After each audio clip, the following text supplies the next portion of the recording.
What's going on, people? What is going on? As you already know, this is your man, Six Man K Styles, and welcome to a Thursday edition of the not one, not two, not three, not four, not five, six man convo with your man, Six Man K Styles, with my man on the stage left, as you already know. No, you gotta do it right. No, you gotta do it right. You gotta be like this.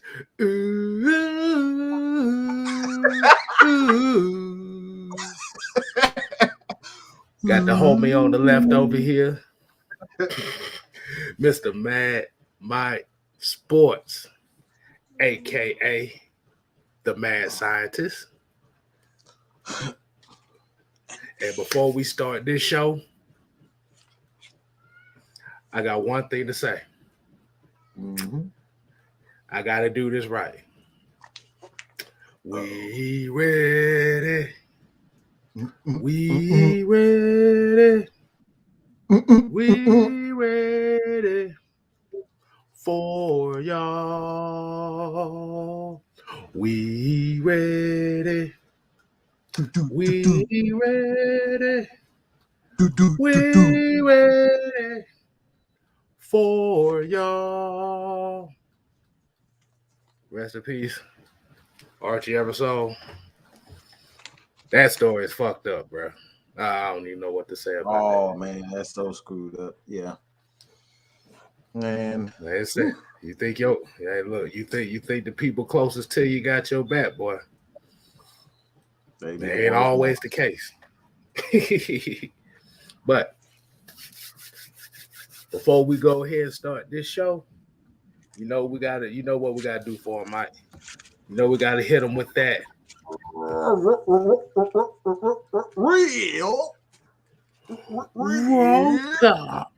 Roll call. And today's roll call, we're gonna hit this up with Joseph Thornton. We got YMOF Jamal. We got Bubba Gump. We got Floyd Donnelly. We got the homie Ed J, Nathan Floyd. We got Brian Peoples, D. Coleman, Old Chicken Hauler. We got Noah Tyndale. He talking about he had an Uber for the first time. But what the hell did you did this time? But we ain't gonna say nothing on that right now. Got one of my personal homies here, Ultra Shadow 97. Hey, appreciate you joining with us. We got Michael Walker, not that Michael Walker. We got Reggie C2K. We got Yeezy in the building. We got Brian Peoples. We got one of my closest partners here in the game as well, Rakondo, a real Falcon fan. On here, y'all make sure y'all subscribe to him. Make sure you get his numbers up as well, man. He doing good things over there as too. And we got big things popping and little things stopping. Rodney H, Wallace Smith, and we're gonna end it up with CK22. As y'all see, I got the bootleg background because I'm in the room, so y'all already know. And guess what? My laptop is back up and popping, so this is why y'all see it look a whole lot better right now. Oh yeah. But what's going on, Mike? What's going on, Mike, man? How we doing? Hey man, we got some interesting topics going on today, man. I love it. I love it. Oh man.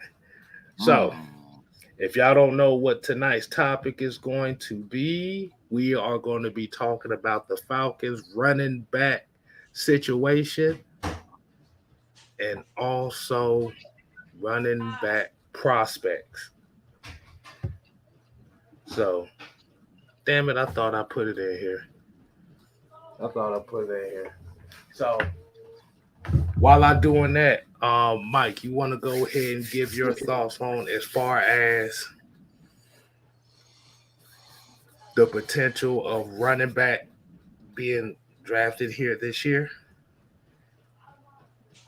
And how does the Falcons backfield dictate that?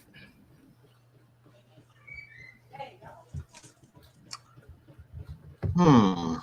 This is interesting topic. First of all, it's this is the year that they have to get it right. Um, and I think for the most part, it's not so much Arthur. Um,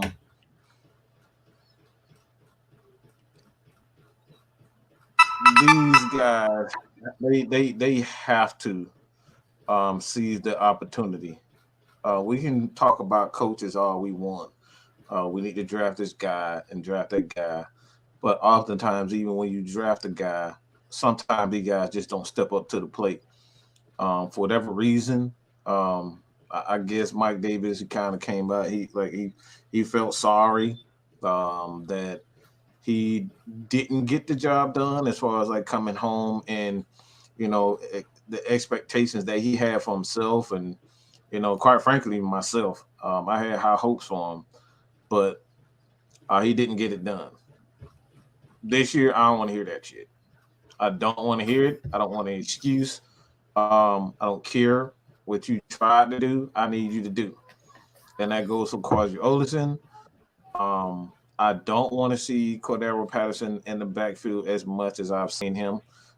We need him to do what he does best as a kick returner, wide receiver, running back at times. Um, I need Cordarrelle Patterson to be that multiplicity player, as K-Style like to say, that the Falcons so desperately need. Damian Williams is another back that I thought was an excellent signing, and nobody wants to talk about that. Um, why? Because he couldn't play for the Chiefs. Come on, man, it's the Chiefs. Those guys have like they a lot of their weapons over there. Just most of them guys are out of this world. So if you got cut by the Chiefs, is that really a bad thing? Like let's be real. Like I said, those guys over there got some all world athletes over there. So if you end up getting cut or not re-signed, I don't see that as a bad thing. But as far as the running back and being drafted in the upcoming draft, um, should I go and give my thoughts on the guy? Mm. Before we do that, Mm-hmm. um, as a lot of people know, I did a Twitter poll. I mean, not a Twitter poll, but a community Mm-hmm. tab poll yesterday Mm-hmm. as far as potential running backs that you might Mm. that I want to see what a lot of people think on the running back class and how they feel. But before I get that, I will say this, and I kind of agree with, and as you know, I agree with you on this one. I do not need to see Cordarrelle Patterson running the ball Mm-hmm. 200 times this year. Right. He's not a runner. He's not a running back. Mm-hmm. Let's Mm-hmm. get that straight up. He is not a running back. He did some good things running the ball, Mm-hmm. but here's the problem. Halfway through the season, he wasn't running the ball effectively. Mm-hmm. Why? Because he was taking hits that he normally don't take. Mm-hmm. Well, what the hell? Hold on. Can you see me? You still see me? Yeah, I can see. I can see. I can see you fine. Oh man, the computer acting all crazy and stuff. I'm sitting here bragging about it, acting like hot garbage right now. But Cordell Patterson does not need to be running the rock 200 times. Mm-hmm. Now, it's just one of those cases where you are going to have to draft a running back Mm-hmm. because you do not know, you don't know what the Well, ain't that a beast? Um, but yeah, like you said, you don't have to. Um,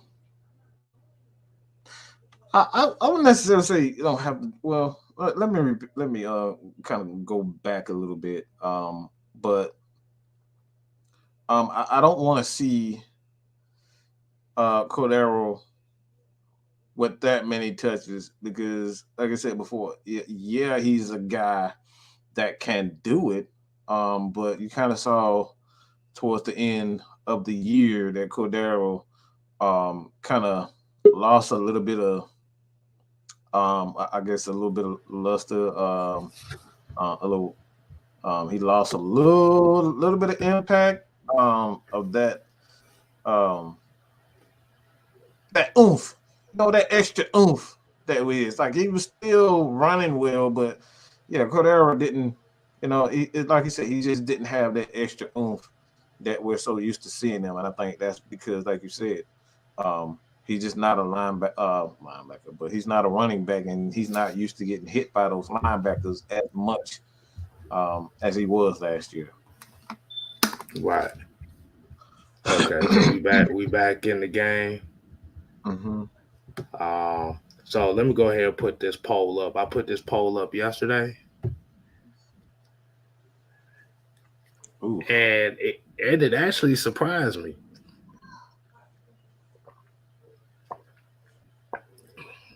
that if you see that tie with Breesy Hall and Isaiah Speller, but the 25% is the one that intrigues me, and this is kind of like why we doing the show tonight.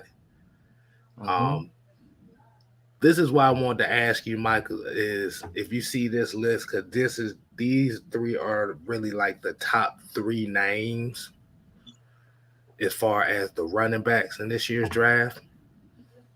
But I want to focus on that 25% down there at the bottom with the others. Mm. You gotta run. Okay, I know they seen us talk about Damian Pierce and Brian Robinson. And is there any other particular running back that you looking that is catch your eye that could fit this Falcons squad?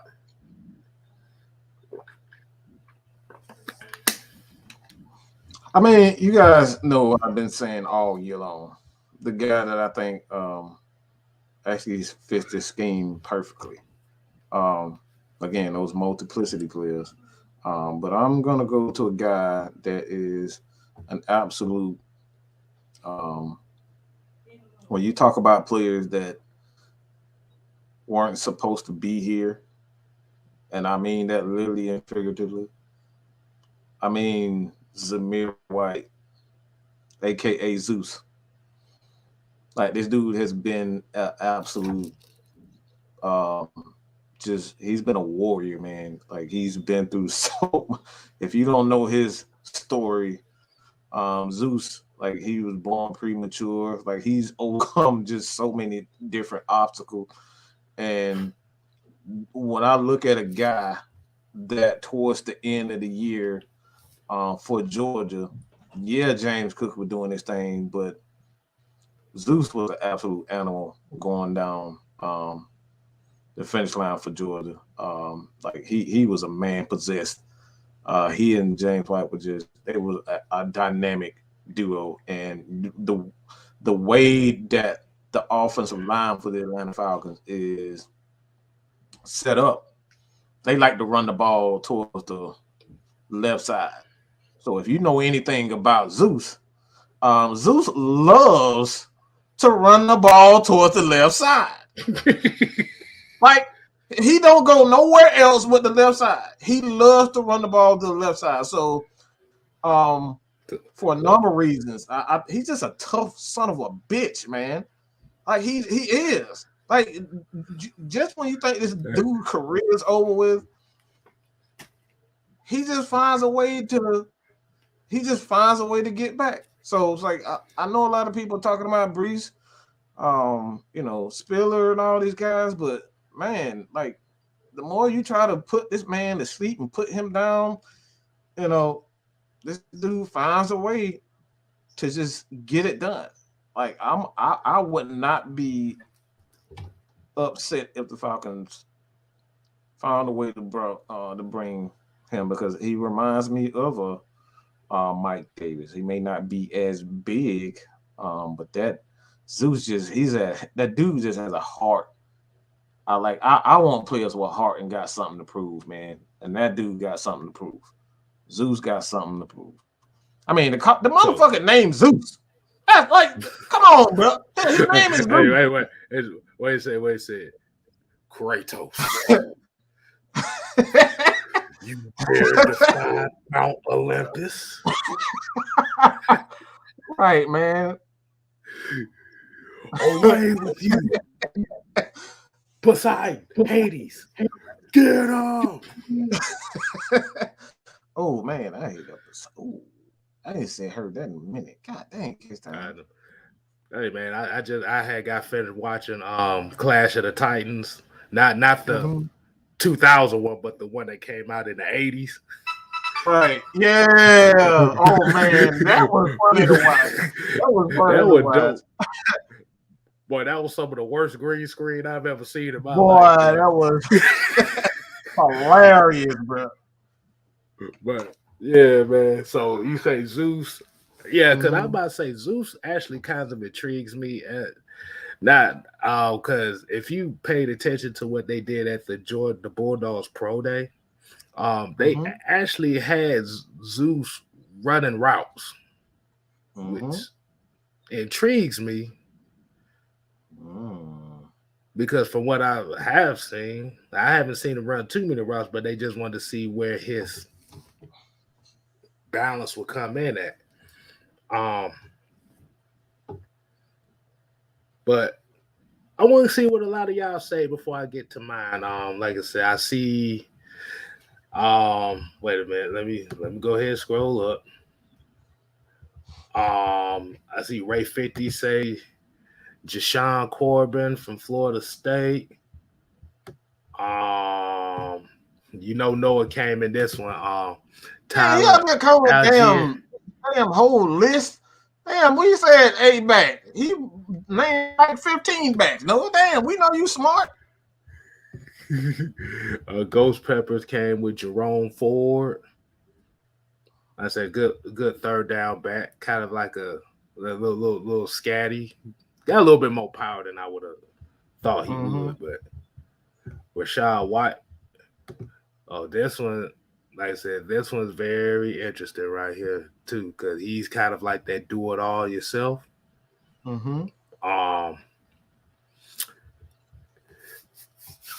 But goddamn, Ty Chandler, Haskell, man, goddamn it, Noah. Goddamn it, Noah, you just said the one I was gonna say in this thing too.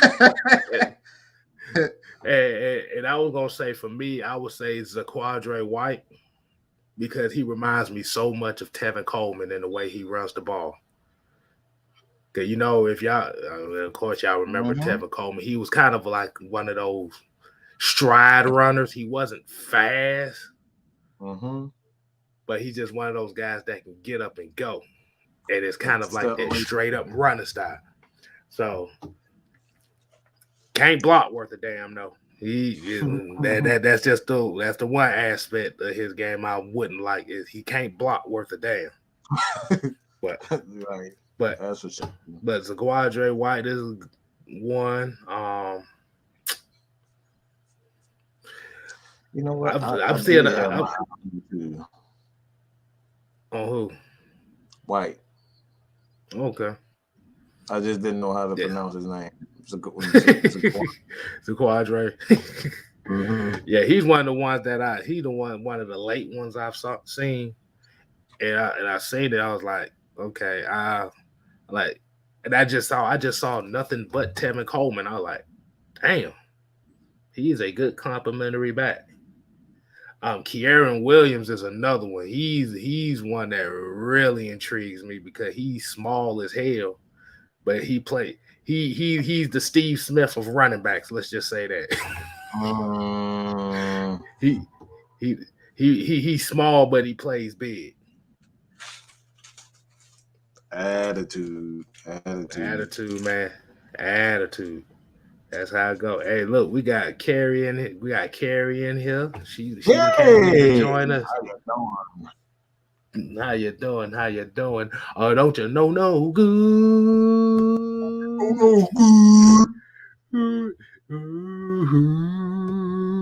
But yeah, man. And you know what? And as much as we talking about this, it actually comes down to a couple. Came down to a question. This is actually good that we talk about this because this is actually a question that I saw, and Rodney H had asked, "What round would be best to draft a running back for the Falcons this year?" Mike, you want to go ahead and take this one first? Which round do you think the Falcons need to look at trying to replenish, trying to draft a running back? I want to see if thinking minds think alike.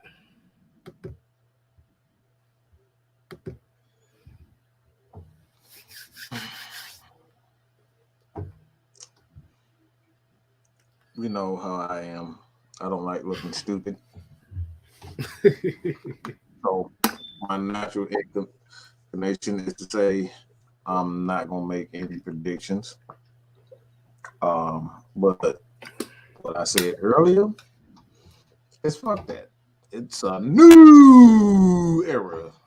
I thought I was gonna say new day. But it's a new era, man. I say the fourth round. I would say the third round, depending on how the first two rounds. But I'm gonna say the fourth round to be safe because I think the Falcons have to address those trenches. With those first 4 to 5 picks. Um, and I think if you're going to get the best out of this team this year, you got to do two things: stop the run and run the ball. I don't give a fuck about passing the ball right now. This is the NFL. At some point, you're gonna get that. You're gonna get that. You're gonna get the opportunity to throw the ball. I just think, especially if you got a running game. But yeah, I have to say, no, stop. You gonna name all them goddamn right? You just named like 15 damn running backs. You talking about fifth round? Like, huh? What the hell kind of sense that make? All them running backs name 15 running backs and then talk about the fifth round. We ain't gonna have none of them who wait till the fifth round. Damn, no. Shit. Yeah. They all gonna be gone. We ain't gonna have by the time the fifth round come, the only running back that's gonna be left is your boy 6-man K Style. Right. Oh my god. But yeah, yeah, man. I have to say the fourth round, man. And that's why I brought up guys like Zeus because Falcons they gotta end up they have to. They can't mess around without those trenches. They gotta stop the run and run the ball. Right. And I'm kind of like, I say fourth round. Depends, like I said, I think it will really depends on who falls where. Because if it's one of those interesting cases that one of those top 3 running backs that I had on the poll could possibly fall in the third round, seeing how Terry Fontenot is damn doing this offseason, man, they might go ahead and attack getting one of them running backs in the third round. But like I said, I'd say most likely fourth round. I think the signing of Rashaan Evans kind of did that for me because I would have thought that maybe, you get a linebacker in the third, maybe fourth. But because you ended up getting that linebacker that can complement Debo, that gives you more room to kind of focus on getting that running back in the fourth round. Who knows? They could get a running back in the fourth round and the sixth round or the seventh round. We don't know. Yeah. But yeah, I'll say about fourth round. Um, let's go ahead and go and get some of these comments. Like I said, pretty much everybody's kind of been in agreement on us. They like one, no, two, no, three, no, four. One, two, three, fourth round. Exactly. Because I think they will get one. But I think with this draft, you're going to see like maybe at least three defensive line players, which your edge rushers are included. So we not saying just three straight defensive line, but thought edge rushers. And you go, I think you're going to see two wide receivers drafted. So I think they might go with a running back. Mm-hmm. Yeah, we don't damn know. Yeah, they might go two running backs. But D. Coleman here said round one and our 2 seconds need to be D line, edge, and linebacker. Our 2/3 need to be wide receiver and guard. Guard and center. No, we good. I still got faith. I still kind of have faith in this offensive line right now because we got to still remember that they're still young. They were young. Do I have to say it? Do I have to say it again? Who the hell was running out?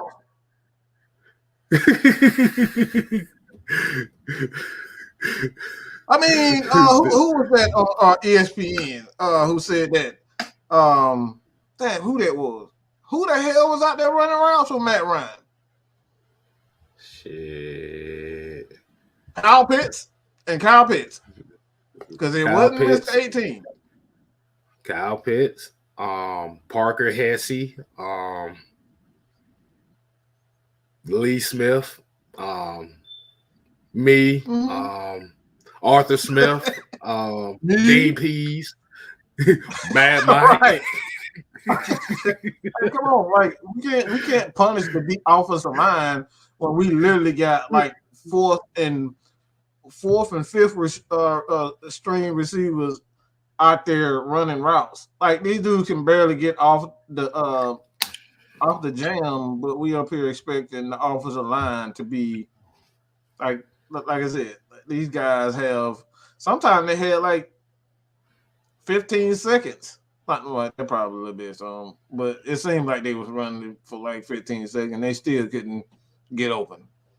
So is it really the offensive line? The offensive line wasn't as bad as people. If you just able to get open, these guys were not able to get open.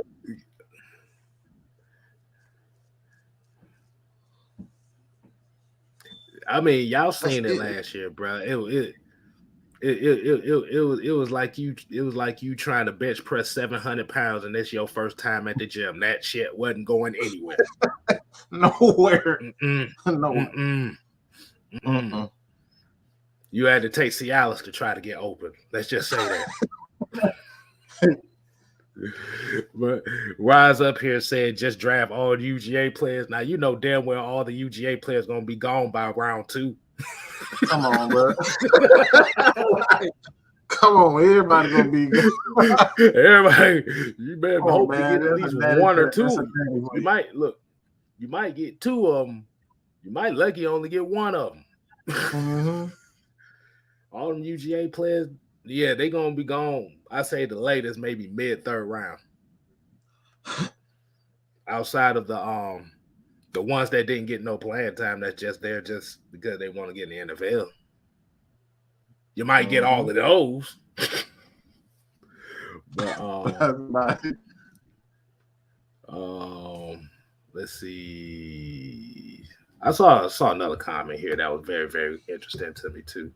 CK22 said it also depends how much the more demand there is for running backs. If they start going early and often, would you bite on a running back in the 3rd round? Depends on who falls. Depends on who's there. Because if, like, let's say if an Isaiah Spiller would have fell in the 3rd round and probably that first 3rd rounder, I'll go there. if he fell that far down. Because you already know people, they idolize, they justify these 40 times. It's like, okay, if he runs a terrible 40, he sucks. Like, nah, bro, it don't work like that. Mm-hmm. I'll take a terrible 40 and a good player than a fast ass player that can't do shit. Mm.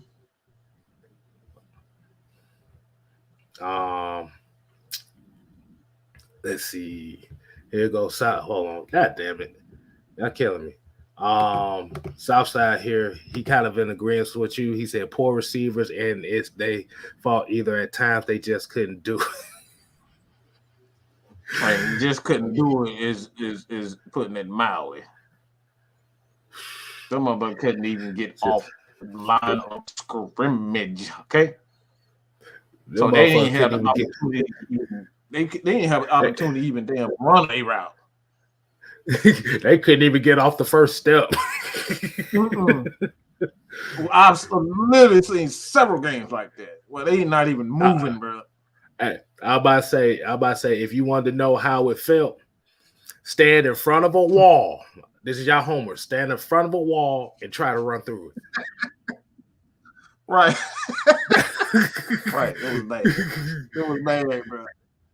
But yeah, hey, definitely, hey, y'all make sure y'all go ahead and continue to slap that like button. Goddamn, subscribe to your boy 6Man K Styles, man. We is on the road to 1K. I'm calling it, and we 31 away from 800, man. We definitely trying to get that 1K before the season start. I'm calling it. We definitely appreciate y'all. I got one more. Let me see. I'm gonna get one more comment before we get to the next topic. And this, hold on, I'm gonna get a couple more. Let's see. D. Coleman said, "What do y'all think about Justin Ross?" I like him, but what he's essentially what we already have. And Alden Tate. We have Alden Tate. It's pretty much kind of the same guy. Justin Ross may be a little bit faster, but not by much. Yeah. But like I said, if he's like one of those second receivers that they might draft, because I saw let me make sure I go ahead and highlight this comment because somebody actually said it, actually took the words out of my mouth. Oh yeah, this was Vlad. He said I could see them double dipping at edge and wide receiver. I think they will.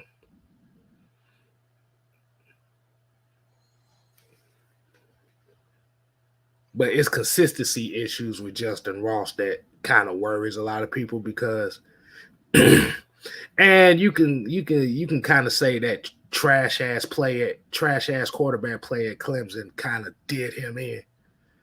Because DJ Ukulele ain't it. However the hell you spell his name. It ain't it. Yeah, DJ Ugalamagala Uki. Ungalele. Yeah, Ungalele, whatever the hell his name is. He ain't it. That dude look like me and Mike watched the first game. The only reason I knew watch the first game because I got a friend who's a Clemson fan and he wouldn't shut up about it. So I'm like, okay, I'm going to watch. And I saw the first pass he threw in that Georgia game. I said, Clemson ain't gonna be shit this year. Mm-hmm. We talked about Byron Leftwich throwing the ball slow. Boy, that was a long. I already knew. I knew exactly, and he had a tendency to just look to one side. Exactly. Like I said, So Justin Ross kind of was the he unfortunately had to deal with that. So that's why his stock kind of dropped. He got Calvin Ridley legs. He got some small legs. He's a pretty he's a pretty boy wide receiver. He's kind of a pretty boy wide receiver. That's what I see. Like he doesn't have explosiveness out of his breaks. Um, Right.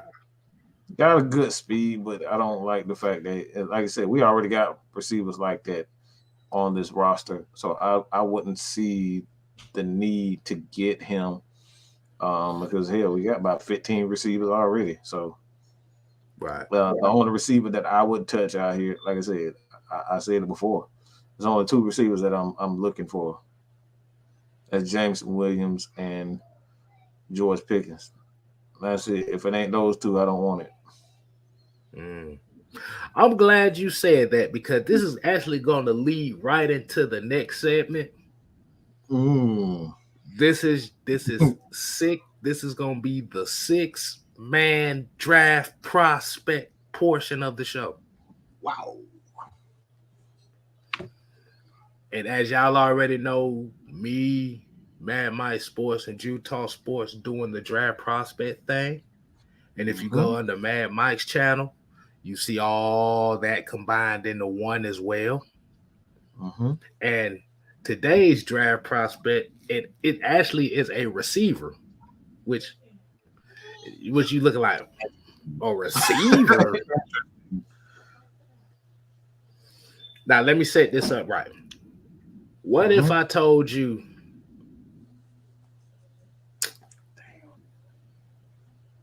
What if I told y'all that there's actually a receiver in this draft that almost kind of gives you the Cordarrelle Patterson style that you can get in the right around the 5th or 6th round. You might go a little bit earlier than that, but I'm just saying on average, maybe about 5th round. What if I told you? What if I told you there was a guy of physicality that you don't have to waste a high pick on? You would think I was crazy, would you? Right. Most of them probably already do. Who am I talking about?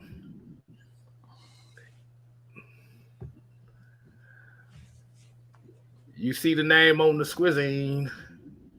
Now, most of y'all probably looking like, who the hell is this? I know exactly what I've seen him play. Believe me, I have. Mr. Dontario Drummond. Ole Miss. Wide receiver. Now, a lot of people, if you look at a lot of the scouting reports on him, from what I've seen on the tape, this guy's about as physical as they come. He actually looks like Deebo Samuel out there. And actually, that's what the scouts actually said about him. He's basically like Deebo Samuel. Let's just say as you look at the strengths up here, he's a very strong runner after the catch. So the first person ain't bringing him down. Mm-hmm. He lines up in the backfield. He lines up in the slot. He lines up outside. And he'll go get that ball. Problem with him is he's slow in the motherfucker.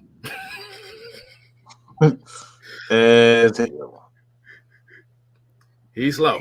I ain't gonna say slow as hell, but he is kind of like the unsexy 4'6", 4'7", 40 type guy.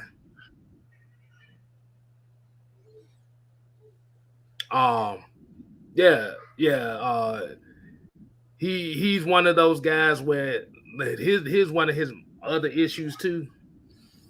He's tried to be so physical that he would take his eyes off the ball just to try to run the ball upfield. That's where a lot of his drops come from. Mm-hmm.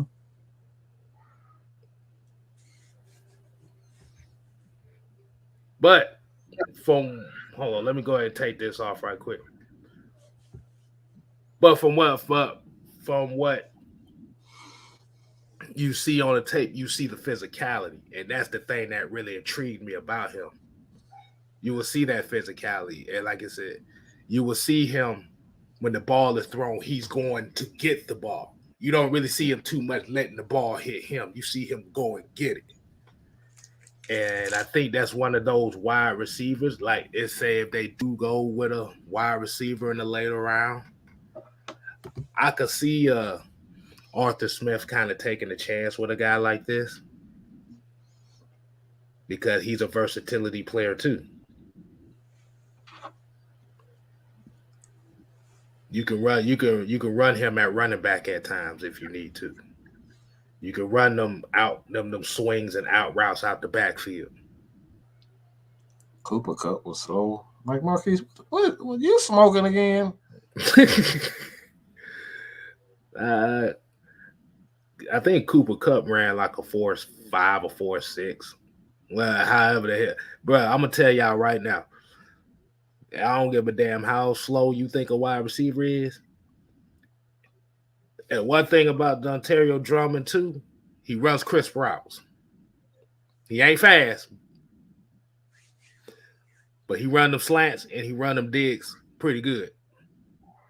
And what does Arthur Smith loves in wide receivers and what you've seen in these receivers so far in free agency? Mm-hmm. Slants, digs, Curls, fight through contact. That's what they like to call. And he ran plenty of those at Ole Miss. So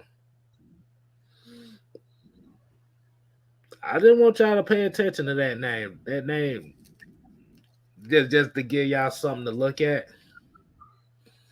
Like I said, y'all see what I'm talking about. I know Vlad said he said he deferred it to us and stuff like that. Like, hey, go check it out for yourself. Mm-hmm.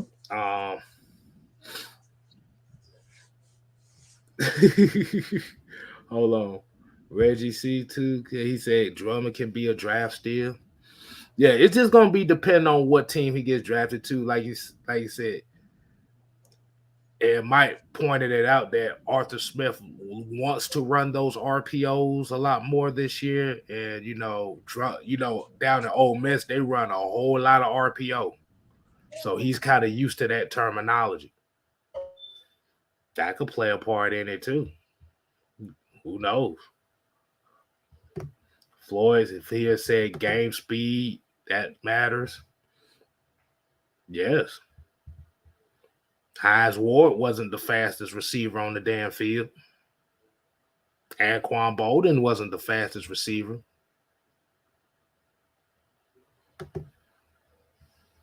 What did they do, though? They got your first downs. They set tones.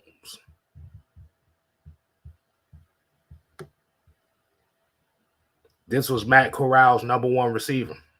Let's just say that. Just remember that. This is Matt Corral's number one receiver in Ole Miss. Real Boss here said Pickens or Christian Watson or Ole Olave. Man, can we get some new names? Damn, well, that's what y'all like. We were saying the same stuff. Don't worry. I'm gonna have another draft prospect video. You know what? I'm gonna put one more name. You know what? Damn, I'm gonna give y'all one for free. I'm gonna give y'all a name right here that y'all ain't talking about. That is a damn good receiver with the right goddamn leaders in the locker room, and that's Romeo Dobbs from Nevada. Oh yeah. Oh, we look at a lot. We don't look at just big names over here. Mm-hmm. We look at little names over here. Deep. Exactly.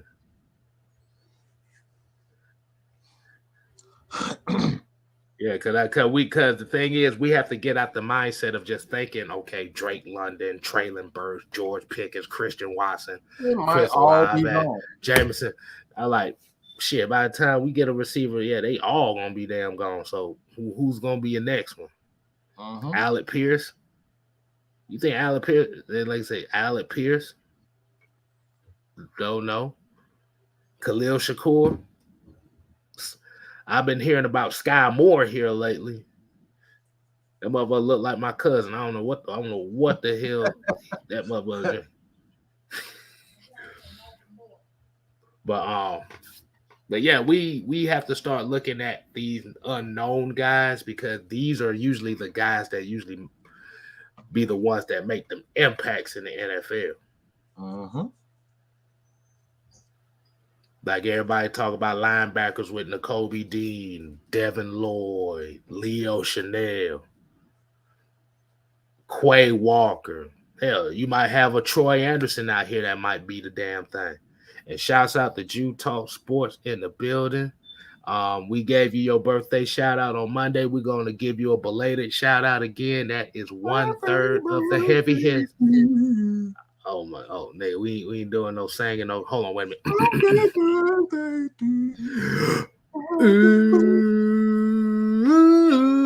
Ooh, birthday. Yeah. Uh, but yeah, like I said, we definitely have to start looking at some of these smaller guys because if you don't, then when you start seeing that, okay, who the hell is this? Falcons Mm-hmm. might not even look at a George Pickens. They might look at a Khalil Shakur. Then most of you guys looking like, who the hell is this? Oh, Right. Those guys may not even be there. like I say, was it Calvin Austin the third?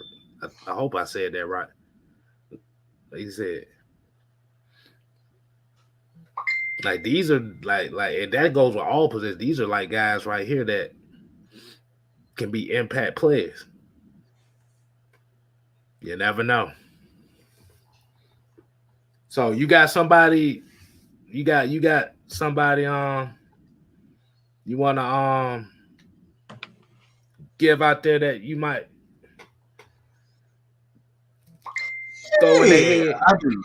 I do. And not because this guy obviously is a Georgia guy, but I don't think anybody's paying Oh, any attention to him. oh, I Um, know, I I think know exactly who you talking about too. mhm. They are not paying. And he's getting no respect. He's getting nobody talking about him. He had a very good combine. Um, One thing that I did like, I saw him, and he had the ability to jump. Um, he got a good little. He can get off the ground, and for me, I've seen plays where Mister Ricardo Allen couldn't get to certain balls. He would get to a spot, but because he can't get off the damn ground, the ball went through his hands, went over him, and it didn't do us any good. So having a safety, not only with the size, but his athleticism. And I'm talking about your boy Lewis Singh. Um, uh you look at he reminds me so much uh of the safeties that we already have. We got Hawkins, we have um Richie Grant, Eric Harris, and Isaiah Oliver, so to speak, and all those guys kind of play exactly the same. They're lean, they're very physical, um, and the biggest thing for me that sets out, even when you go back to the playing against Georgia, he used to playing in a system where the safeties aren't allowed to give up big plays. If you give up a big play at the University of Georgia, guess what? Kirby gonna bench your ass. He do not play with them safety. Okay, everybody know he do not like that. He will bench a safety with the quickness. You going straight to the bench. So, um, Dean Pease is another guy. He does not like giving up big plays, and he loves guys that are intelligent. So when you go back to the combine, those are the things that stood out to a lot of coaches is that he's very intelligent.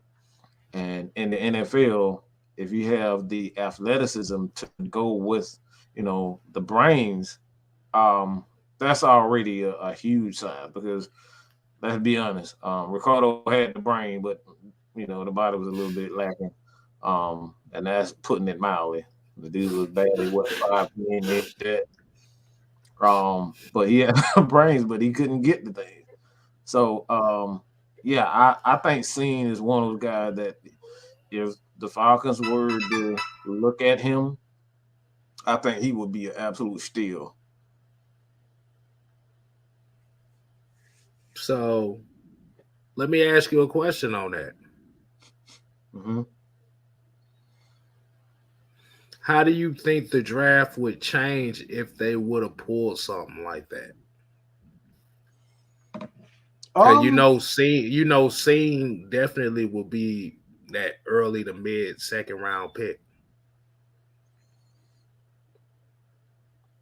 As far as the draft is concerned, well, Right. for the Falcons, I don't think it would change anything because they could easily go. There's a lot of wide receivers in free agency that can come in that I don't expect to sign with other teams. Like guys like Julio Jones, AJ just signed. I believe AJ Green just signed back with Arizona. I'm not exactly 100%, but um, there's a lot of receivers still available. So even if the Falcons weren't to um, get a couple of receivers, um, I think that will force a lot of teams to kind of make a move on a safety, and guys like Boye Mafe will drop, and because once those players, once that one player that you don't expect is taken, Mhm. that's when the run start, and you starting to see guys like Grady Jarrett end up. That's how Grady dropped. Like he had a second round grade, but like guys started going in front of him, and it kind of forced him Right. back. So Right. I think that's going to start a run if the Falcons were to go after a guy like that, because nobody's really talking about the safeties in this draft, and that could be a Mm-hmm. real sneaky pick for the Falcons to get a guy like that. Because again, we don't know what Richie Grant is going to be. We don't know what Jalen Hawkins is going to be, and we don't know if Eric Harris can stay healthy. There's a need at safety. Mm. And Ghost Peppers here said Romeo Dot. I'm gonna tell y'all, Michael Woods the second is the best blocking wide receiver in this draft. Yeah, dude. It's why he's one of the. I'll tell you about. He's one of the best blocking wide receivers in this draft. And Taquan Thornton looks like a chopstick, but he fast as hell. That motherfucker is that dude. That dude looks like De'Aaron Fox. That's how skinny he looks. Damn. Bro, I kid you not, bro. That motherfucker he looked like a praying mantis. Look like he looked like a stick bug. But Damn. he fast. But the thing is, He's fast. But it's like when you see him, it's like, bro, where the rest of you at? What is that, a prayer mattress?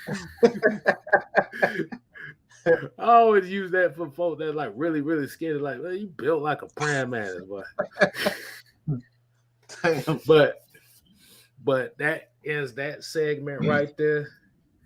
Oh, hey, look at ATM talking shit now. You see that, right? You see that? I mean, I'm 6'3", 200 pounds. What you talking about, bro? What you No. 5'7", 350 pounds? Damn, stop. Oh man, don't do that. boy, well, shit, at that size, boy, your ass should have been out there playing wide receiver for him last year. Boy. Hell, I would. My damn knees would have got them. My knees gave out shit. What is that? What said the knees like what sir. The knees. The knees. Pump it. The knees. All right, man.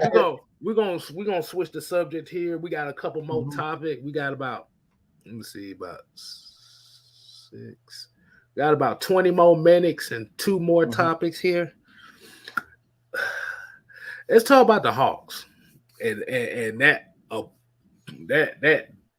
fucking blowout they done pulled on the damn Hornets last night.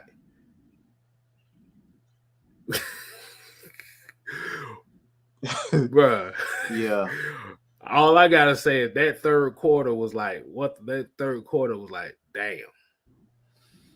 Damn. The Hornets ain't got no damn experience whatsoever, bro. They had no answer for Clint Capella on the boards. If Mason Plumlee was the best you could do against Clint Capella, yeah. It's eating all day. But, Mike, you posted something today. And you asked, why does Trae Young get so much hate?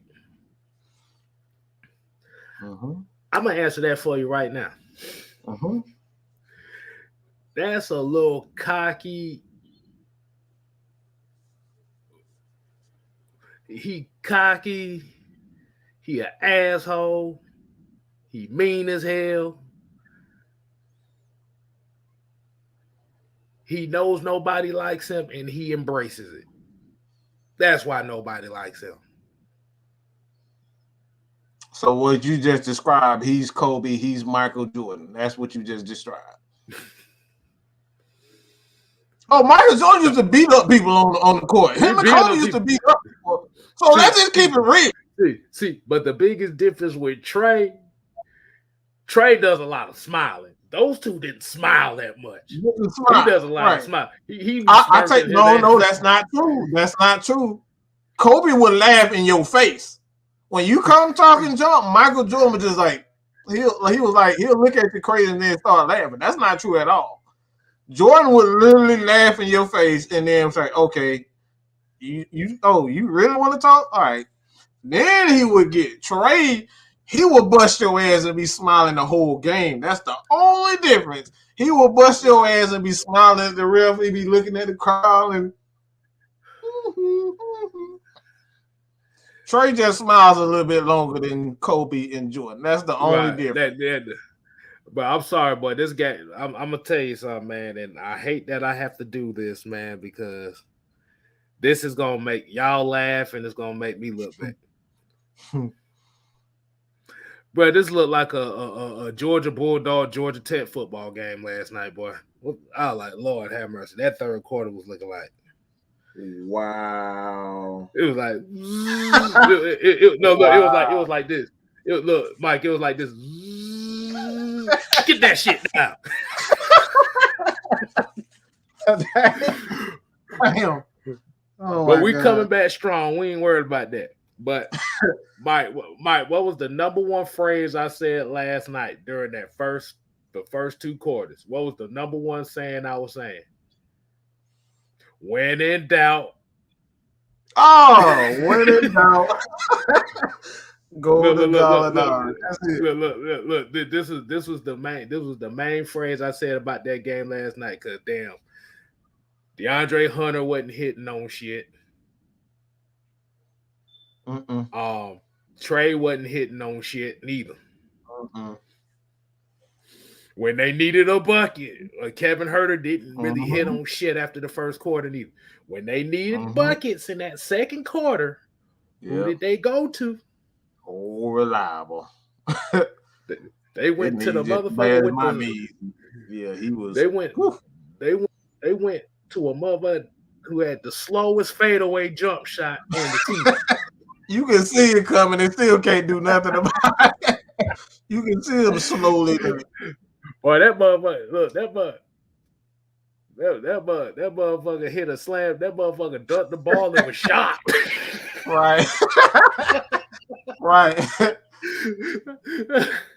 motherfucker dunked the ball. He was looking like, wait, what? But we gotta remember. We gotta remember. Utah Sports is a Cavalier fan, so this is gonna be a very interesting game right here for the heavy hitters. Boy. Yeah, they They Allen, like Allen said, he 50-50 to go. I don't know. That's not a good sign for them because they don't have Allen going. That's gonna be a long night. I see that type of game right there. I'd be more worried about Kevin Love. I know Kevin Love is a name you don't really hear that often anymore. But at the end of the day, when we talk about playoffs, them vets some way, somehow, always find a way. Mm-hmm. Yeah, they was handing out ass whooping. They was handing out ass whoopings like government cheese, boy. I'm like, hold on.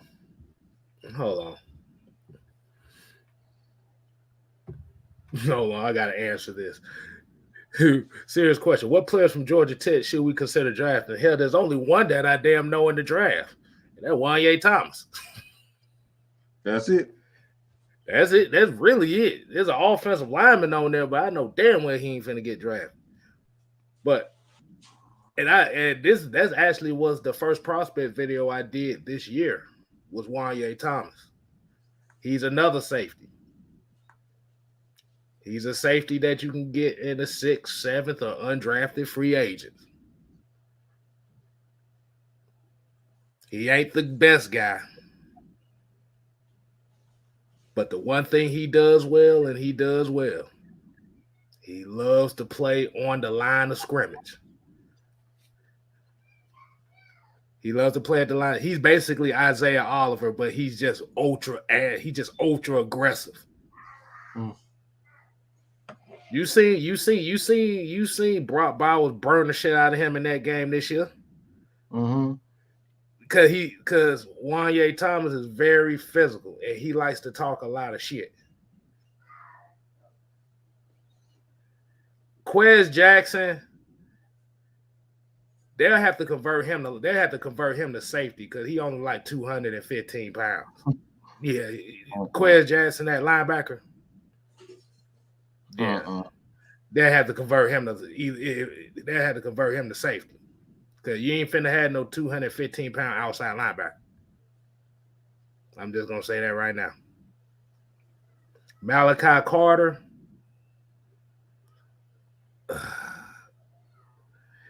See, he's streaky. He'll have plays where it's like, oh, damn, man, he damn good player. And then like the next 7 plays, you be forgetting he's out on the damn field. But what I said, we don't have a lot of prospects out of Georgia Tech these last few years.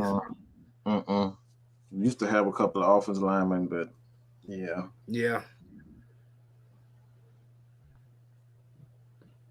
Bruh, last year's draft, our best damn guy that came out was Presley Harvin III.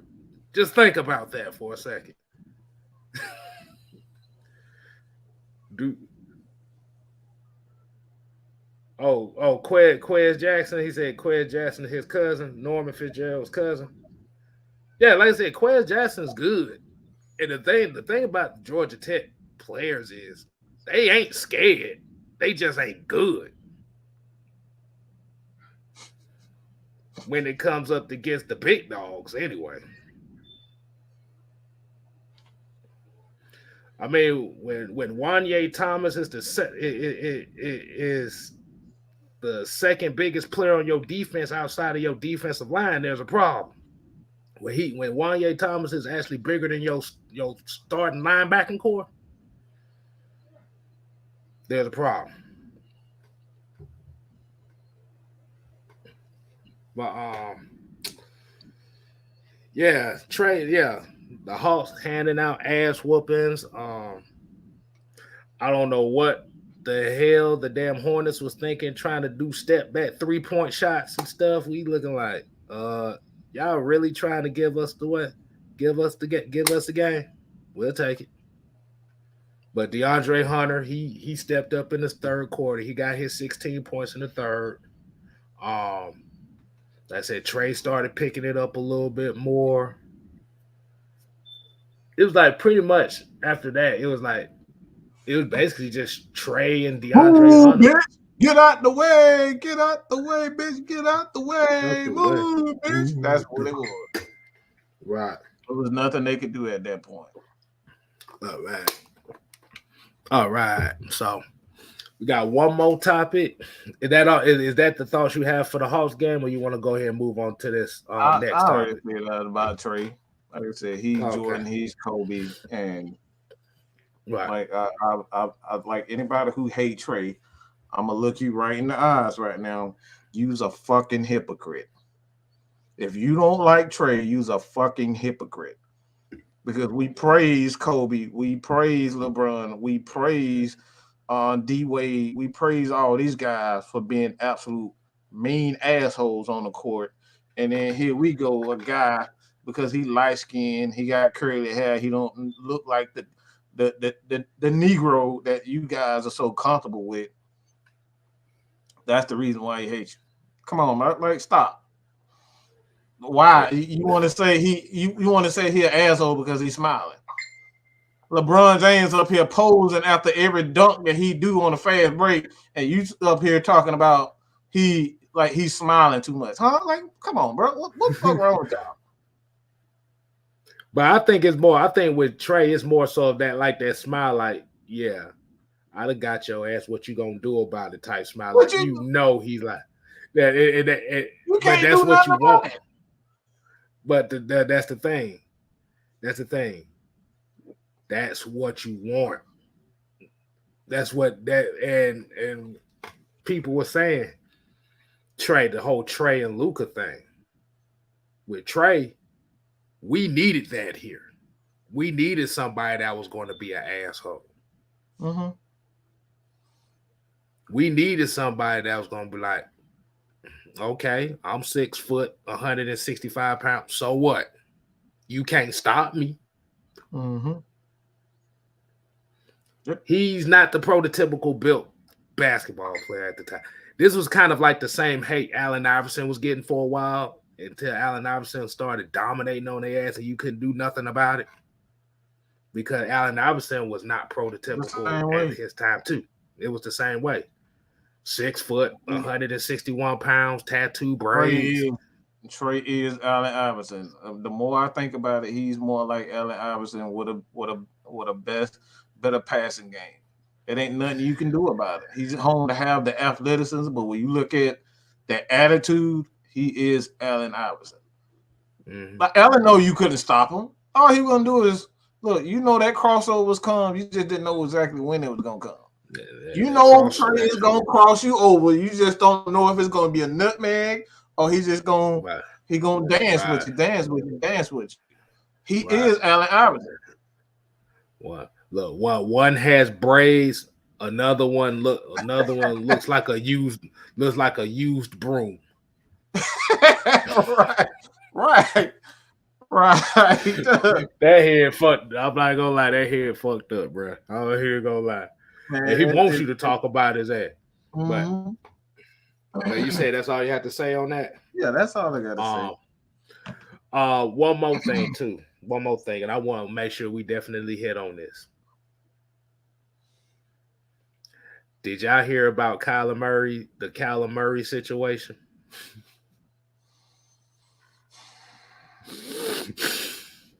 You need to sit your little ass down somewhere for somebody. Man, come on, bro. You barely wear size 10. You up here talking about Apparently, allegedly, there's a rumor going around that's saying that Kyler Murray might not play another down until he gets paid. I don't pay that motherfucker shit. I'm like, bro, if I were to pay for a Kyler Murray type quarterback, I go see my 4-year-old nephew and see if he could throw a football. Come on, bro. Damn 4 years. Oh man, come on, bro. Like, come on, what are you talking about? You Kyler Murray, what the fuck have you done? Exactly. And this is the issue that we seeing also with Deebo Samuel down out in San Francisco too. Is like once somebody gets paid a certain money, it's all of a sudden now I got to be the next guy to set the market. But Kyler Murray, like you said, what have you done? This is how they're looking at this. This is why they're not really quick to jump the gun on it, because they're looking at it as, what are you doing for this team? You start off 8-1 every year and end up missing the playoffs every year. Mm-hmm. They're looking at that. Like I said, you go get your bread however you got to get it. Come on, bro. Come on, You're bro. Kyler Murray. Your name is Kyler. That's feminine as it is. Your name is Kyler. You're 5'10". If that. Hey, look. He looked like one of the little kids you find on Barney and Friends. He got the box to try to make it a little taller. Like, bro, like, you Kyler Murray. What are you doing? Oh, you said, why are you so cocky? Why are you saying he looked like Baby Bop? He looked like Baby Bop.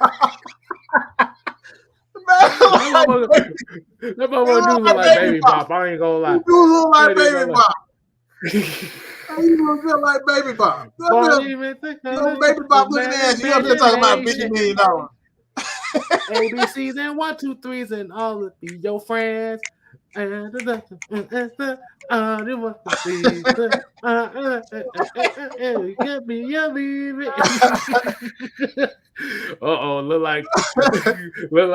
like D. Coleman said. This is your quote for the year. Your name is Kyler. Who the hell names a man Kyler?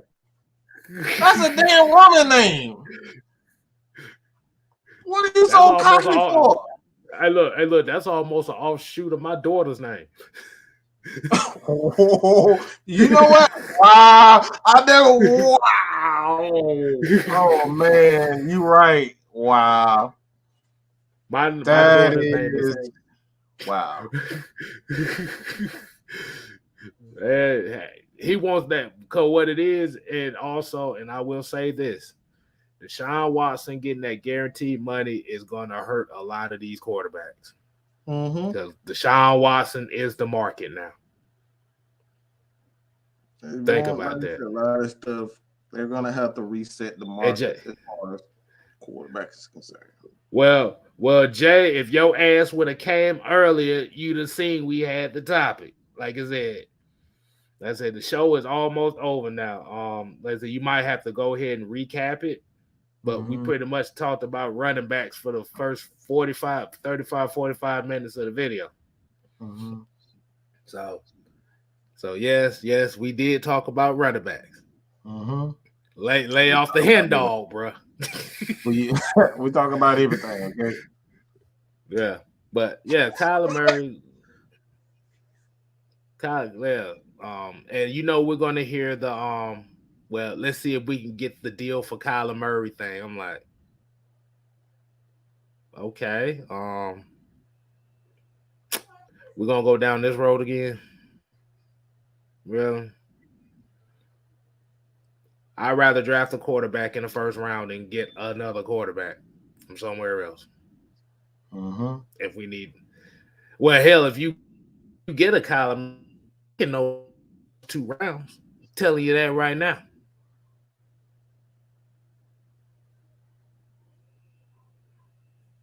I'm just telling y'all now, the ones that are gonna be looking at, the Falcons need to get Kyler Murray.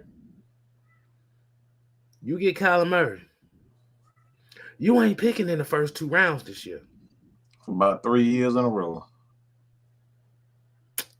You ain't picking in the first round for the next 2 years. And you damn sure ain't picking in the first 2 rounds this year. Damn that.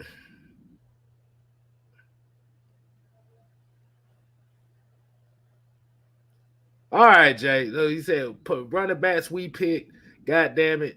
We said, Mike, who did you say again? I Look, don't damn we know. gonna do Take this. his ass to damn sleep. Well, you can you just replay the damn thing.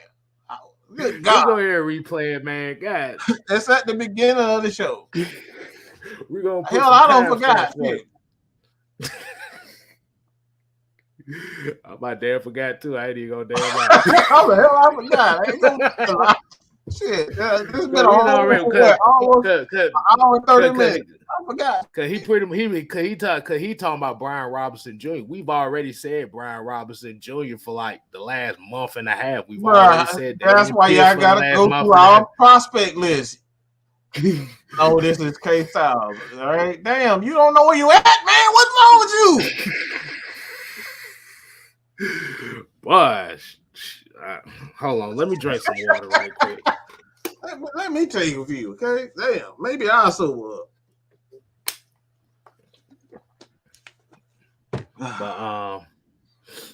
But yeah, like I said, R Smith L. Yeah, you behind, but like I said, we pretty much, like I said, when you get a chance, you go ahead and recap the beginning. That's pretty much what the whole topic was for the night. I will actually download the this episode for the podcast too, so you guys make sure you can go in my hey look look comment right. Tonight, talk to no. Hey, that motherfucker Noah named every damn running back that we was gonna say before we even named. Right. Oh my God, man. Boy, I was expecting goddamn Rashad Robinson from Atlanta Metropolitan College to come out there.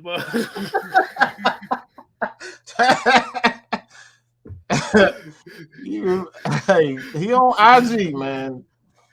Noah Tyndale, Tindell. Check him out on Twitter. Instagram.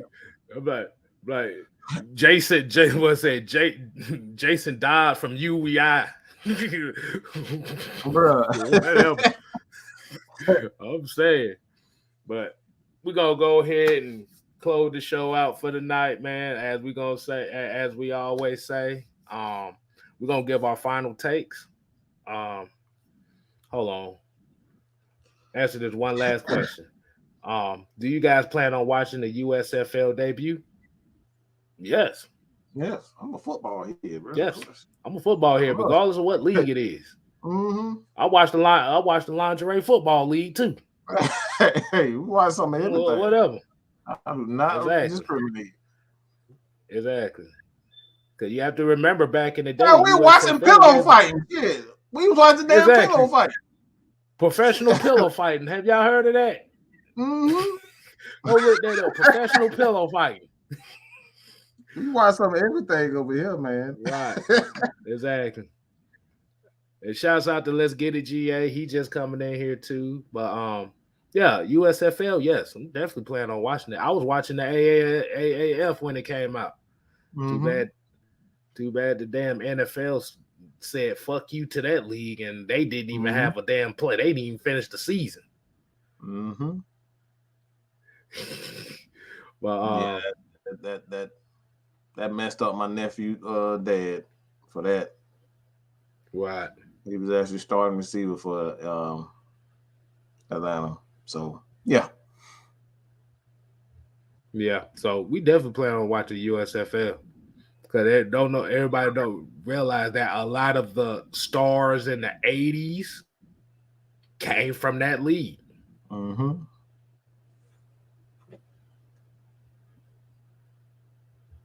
Yeah, the XFL.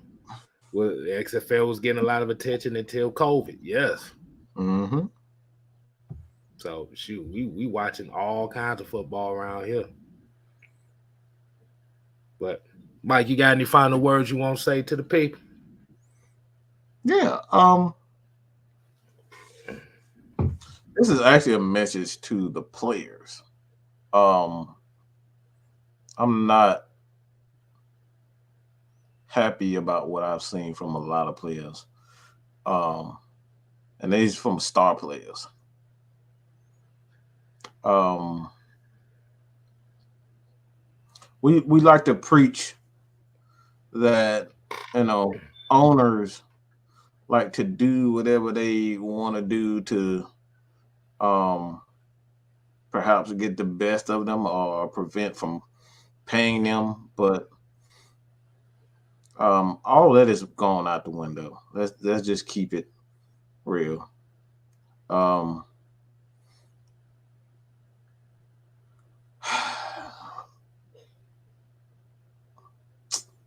I really don't like to say it, but I like I said, I'm gonna just go ahead and say it. Got a lot of spoiled fucking brats. A lot of these players are spoiled fucking rotten, and the shit that y'all do is not so much looking out for yourself. You don't give a fuck who you screw over to get your 60 million. You don't give a fuck about what the team is doing, how this is gonna affect the team, how many players it's gonna affect because you had to get your 60 million or you had to get your $50 million a year. All you gave a fuck about is I want my money. Well, guess what? You got players. We keep talking about this is why the Falcons are in the position that they are right now. And not just the Falcons. You see teams like the Eagles, like even Cleveland to a certain degree. A lot of these players, Dallas Cowboys, was Zeke. A lot of these players, they don't give a fuck about how this is gonna affect the team. If if I pay Zeke all of this money, if I pay Zeke $90 million and $100 million guaranteed, 50 million that 90 is guaranteed. Guess what? The third receiver, that's is one of the most vital positions.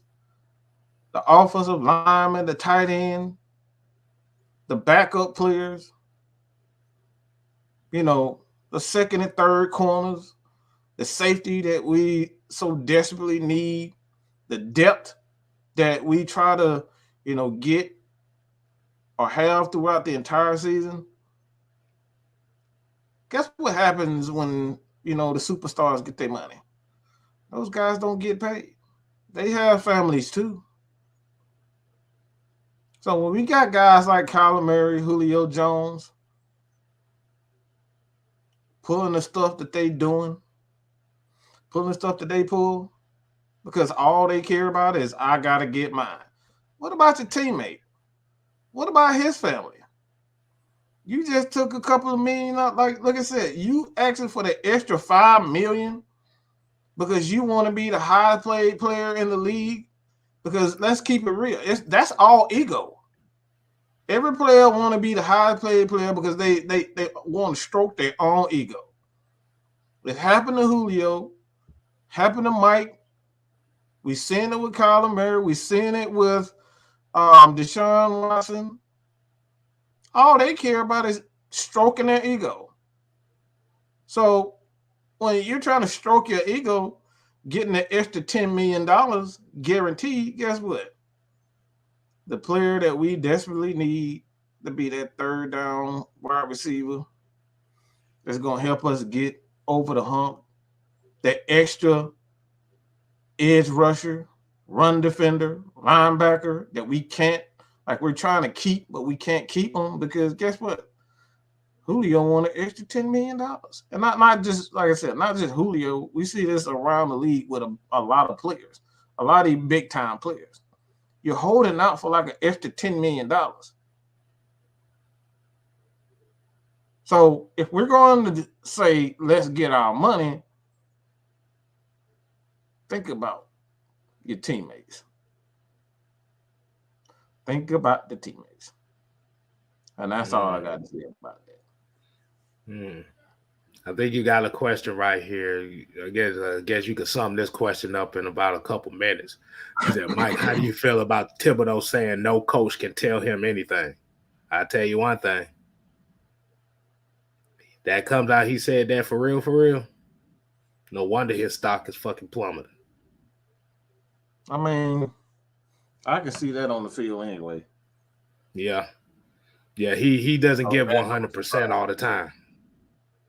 This is why, like I said, he got the skills to be dominant, but if you actually pay attention to the whole game with Thibodeau, Mm-hmm. he doesn't give you 100% the whole entire game.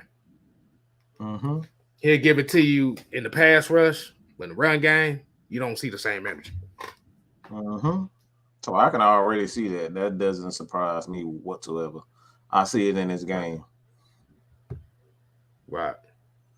And Jordan Davis, at the rate that this looking right now, this looking like a Jordan Davis. This looking like a Jordan Davis 8th overall pick right here because Mm-hmm. I'm seeing a lot of him in the media here lately.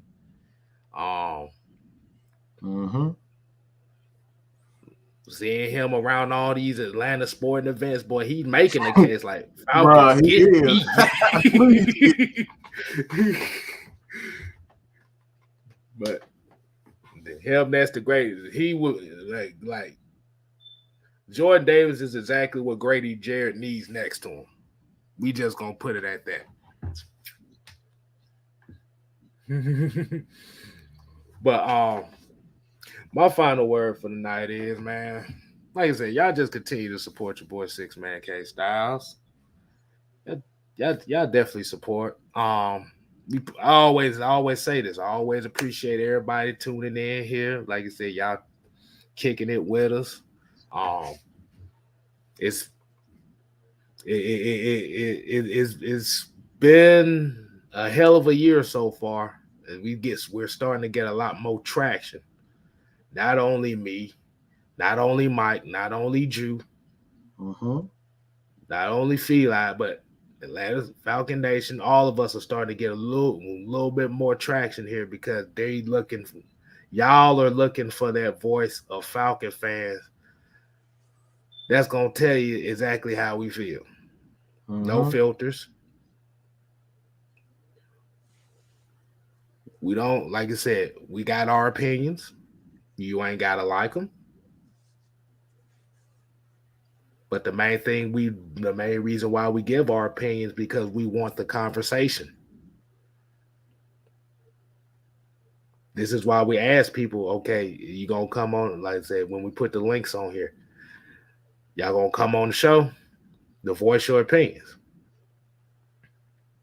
Now I don't know where this stigma comes at with if y'all come on the show, we just gonna eat y'all asses alive. No, that's not us. That's not what we do around here. Now, if you come out of pocket and try to attack our character,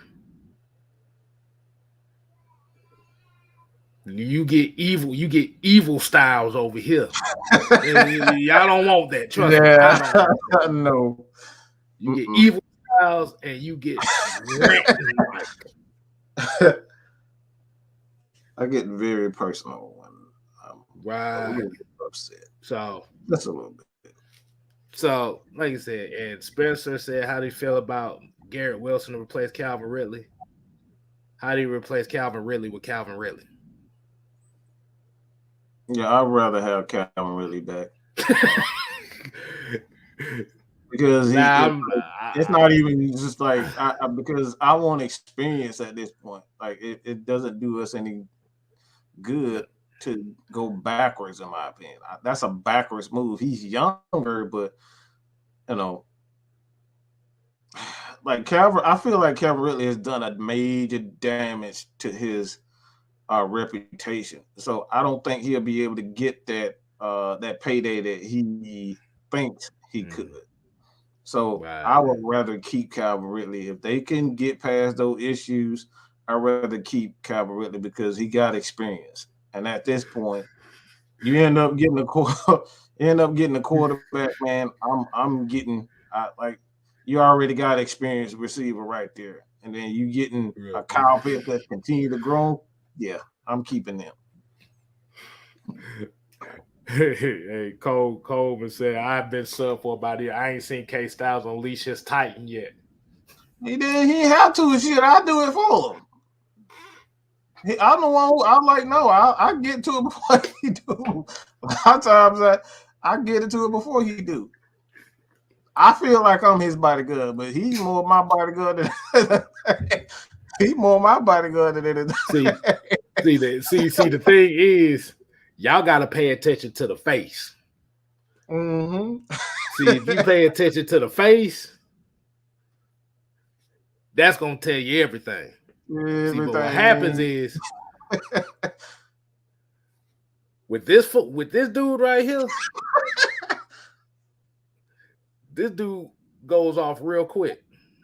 So I have to play the nice guy. Mm-hmm. But pay attention to the face. Yeah. I'm just quick. I'm very impatient to the nonsense. That's pretty much it. But if you look at his face, it'll tell you everything you know.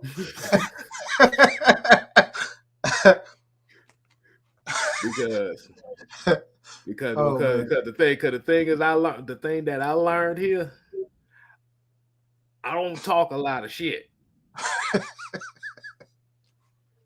But when I do, it turns out to be really, really funny. Oh yes. Let's go back. But you pay attention to the fact. Like I said, if you go certain episodes, a certain someone that we did a video with, and yeah, K-Star told me to shut the hell up. Okay? Nah, shut the hell up. Okay, so y'all gotta pay attention, man.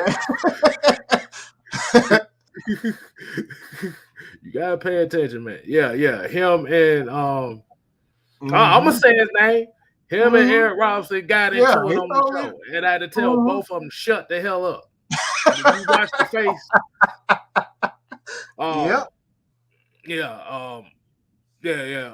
If I find what that video is, I'm gonna put a link to that community tab so y'all can see that video. You'll see what I'm talking about. I done had to cuss out a motherfucker. I had to cuss out a motherfucker. A Call of Duty. I had to cuss out a Call of Duty Twitch player on here. I had to do that. Oh yeah. Man, y'all just don't know. What about that dude that was talking shit, and all of a sudden I pulled his profile up and he was trying to sell mixtapes. Yeah, mixtapes. Yeah, hey man, mixtape shouter. Yeah, he had more. Yeah, people don't realize K-Style have more moments than I have moments. Y'all really don't. Y'all is just a little less. I guess it's more subtle than anything. But when you get it, you get it. Mm-hmm. See, I'm kind of one of those where I don't really talk like that, but I just make faces, and you will see it. And like I said, if I find that video, I'm gonna put it. Y'all make sure y'all find it in my community tab. I'm gonna put that video out there. I know we was talking about Deion Jones. Let's just say this was a Deion Jones conversation. Yep. Oh yeah. If I remember what the fuck that was, because that was a Friday. That was a Friday show anyway. Yep, it was a Friday show. Man. Damn, boy, that's been a long time. But that was a while back ago. Actually, that was this year. I remember that. I think my channel took off right after that damn show.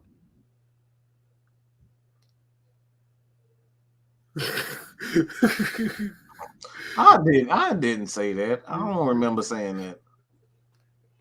I don't remember. A lot of stuff I don't remember in my rants. All right, so y'all can't take me seriously when I be ranting. I don't know what the hell I be saying. That's my time to just be free. I'm trying to remember which one they right. Yeah. Did y'all see him against Georgia? All right, then. Thank you very much.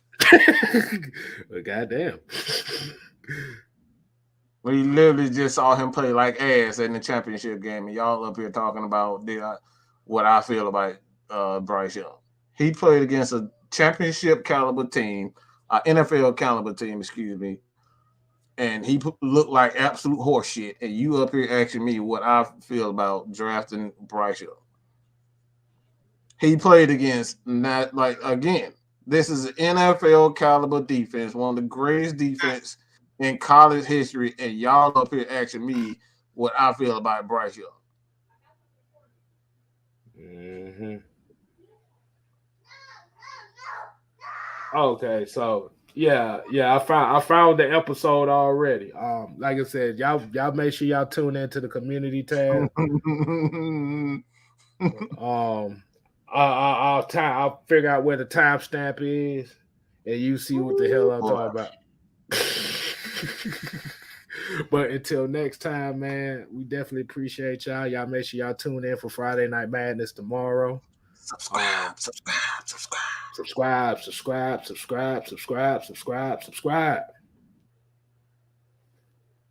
We ain't here to play. We here to stay. You ain't got to go home. But you got to do what Bryce Young did. Get the hell up out of here. What the hell? Deuces.